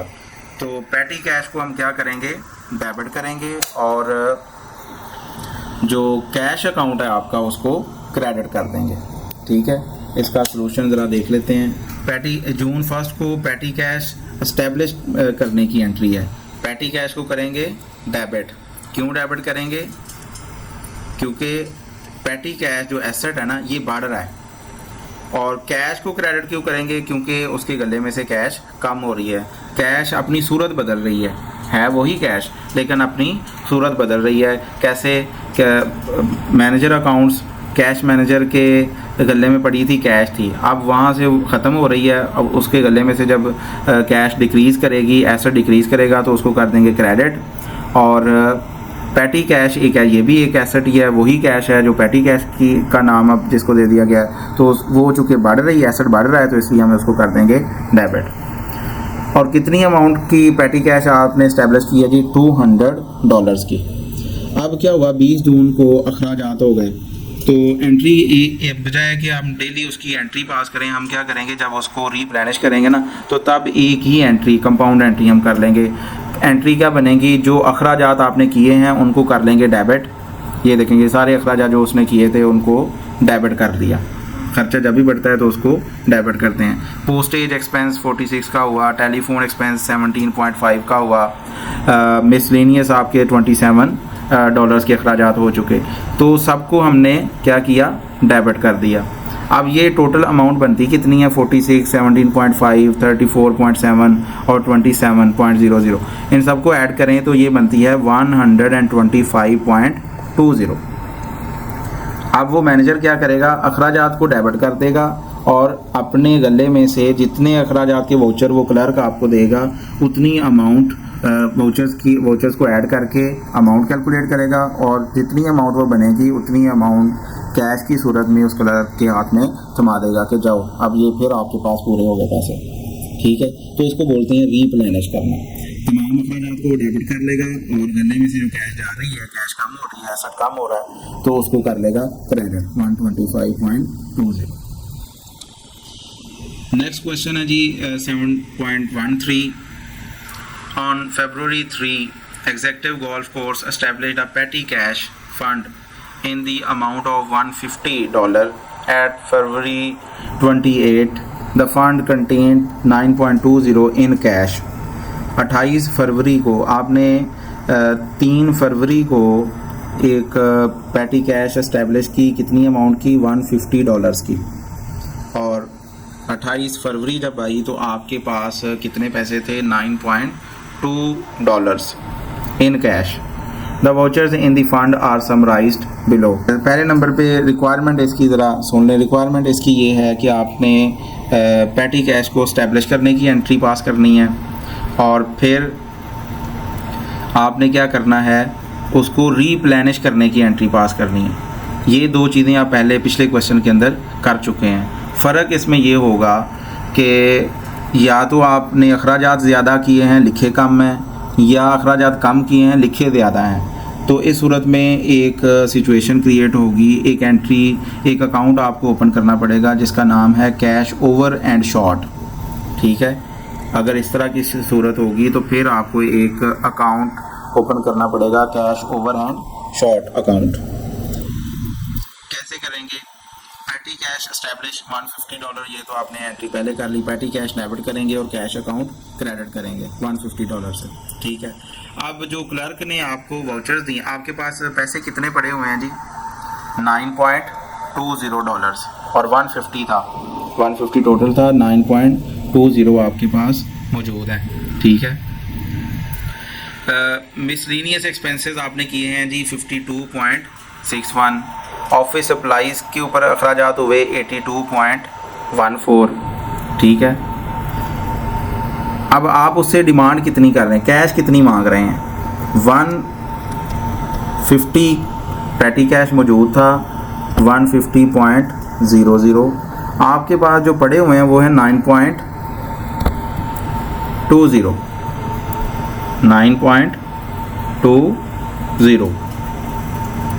तो ये जो डिफरेंस है ये कितनी अमाउंट का है, ये है 140.80।